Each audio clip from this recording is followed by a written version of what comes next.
पर हरियाणा सरकार को साजिश का शक है।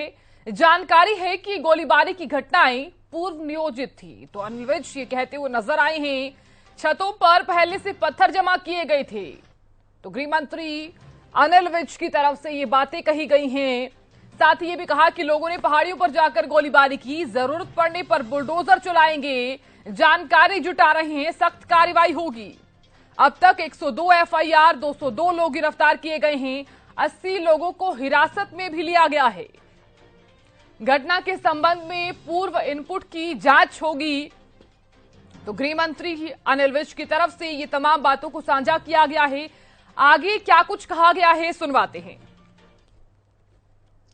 देखिए, नूह में हमारी पुलिस पूरी तरह से काम कर रही है और अभी तक 102 एफआईआर दर्ज की जा चुकी हैं, 202 लोगों को गिरफ्तार किया गया है, 80 प्रिवेंटिव डिटेंशन में हैं और अभी हम जिनको हमने गिरफ्तार किया था उनको हमने माननीय न्यायालय के सामने पेश किया था और 1 दिन का रिमांड मिला था। तो उन्हें पूछताछ की गई है और काफ़ी बड़ी जानकारियां मिली हैं। गिरफ्तारियां अभी और भी होंगी, लेकिन हमारी पुलिस इस सिद्धांत पर काम कर रही है कि एक भी निर्दोष को सजा ना मिले और एक भी दोषी छूटे ना, कोई भी हो जाए। जो हमें जानकारियां मिल रही हैं, जैसे ये सारी प्री प्लान करके गोलियां चलाई गई, पहाड़ों पे चढ़ के गोलियां मारी गई और सारा कुछ किया गया और छतों पर पत्थर इकट्ठे किए गए, तो सारा हम एक एक की जानकारी ले रहे हैं और उन सब के खिलाफ कार्रवाई करेंगे। जो बुलडोजर चलाया गया है झुग्गियों के ऊपर, तो क्या झुग्गियों के ऊपर ही चलेगा या कहीं और भी जो दोषी पाए जाएंगे उनके संपत्ति भी तोड़ी जाएगी? देखिए, ऐसा है, इसमें हम पूरी कार्रवाई कर रहे हैं और जिसमें जैसे जिसके ऊपर केस बनता है उसको इलाज करेंगे और इलाज में बुलडोजर भी एक दवाई है, वो भी जहाँ जरूरी होगा हम चलाएंगे। अच्छा, प्री प्लान था तो मास्टरमाइंड का पता चला क्या अभी तक? नहीं, देखिए, अब जैसे जैसे चीज़ें सामने आ रही हैं, लोग बता रहे हैं, लोगों के बयान हो रहे हैं और सारी जो सीसीटीवी फुटेज है वो खंगाली जा रही है।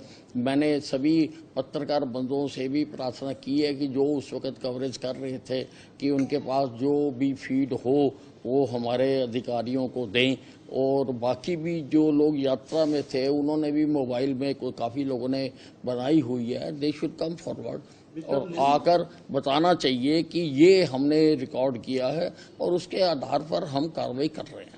कल के एसपी का तबादला कर दिया गया है और भिवानी भेज दिया गया है। भिवानी वाले एसपी की पहले ही ड्यूटी लगाई हुई थी, क्या कारण रहा कि वो? देखिए, ये जो भिवानी वाले एसपी जिनको नूह में लगाया गया है वो पीछे काफ़ी 1-2 साल से नूह में रहे हैं और अब क्योंकि नूह के एसपी सिंगला साहब छुट्टी पर गए हुए थे, जब हादसा हुआ तो तब उनको वहां पर बुला लिया गया था। तो अच्छी प्रकार से व्यवस्था हो सके इसलिए उनको ही अब परमानेंट वहां का एसपी लगा दिया गया है। होम सेक्रेटरी कल कह रहे थे कि हमारे पास पहले ही रिपोर्ट्स थी और जो पीस कमेटी के साथ डिस्कस की थी, तो क्या कहीं ना कहीं ये नहीं लगता कि सीआईडी इंटेलिजेंस फेलियर भी था और अगर पहले इनपुट थी तो एक्शन क्यों नहीं लिया गया? देखिए, किसके पास इनपुट थी, किस लेवल की इनपुट थी, किसको पता, हम इसकी जांच कराएंगे। देखिए, इतने बड़े मामले हैं, बिना जांच के किए नहीं जाते और हमारी सरकार ऐसे काम करती नहीं है, अंधाधुंध काम करती नहीं है। तो उसका मैंने जांच कराने के लिए कह दिया है कि किस स्तर पर इंफॉर्मेशन थी, किसको इंफॉर्मेशन थी, अगर उसको थी तो उसने कहाँ तक बताई, किसको बताई, किस लेवल के अधिकारी को बताई, वो सारी जांच करनी पड़ेगी। पॉलिटिकल भी आया है सामने, कुछ कांग्रेस के जैसे नाम का या कुछ इस तरह का कोई हाथ ऐसा नाम आ रहा है? नहीं, बहुत लोग नाम ले रहे हैं, कई तरह के नाम ले रहे हैं, उनके बयानात भी हैं, लेकिन हम पुख्ता जानकारी इकट्ठा कर रहे हैं, इकट्ठा करने के बाद ही कार्रवाई करेंगे।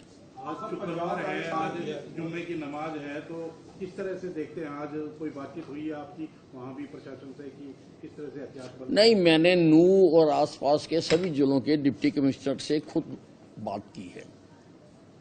पंजाब राजस्थान की कुछ सस्पेक्टेड गाड़ियां भी वहाँ पर देखी गई हैं, वीडियोस। मैंने खुद बात की है और वहाँ के मौलवियों से भी हमने बात की है।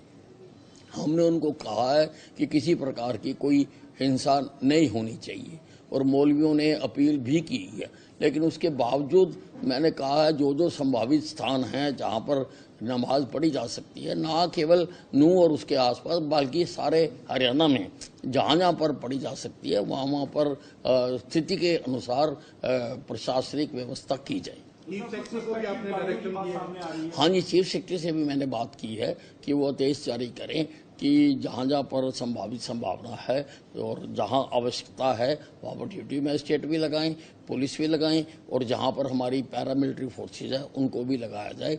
और सबको, हम किसी को अपने धार्मिक अनुष्ठान करने से रोकना नहीं चाहते हैं, लेकिन किसी प्रकार का कानून कोई हाथ में ना ले उसको हम देखना चाहते हैं।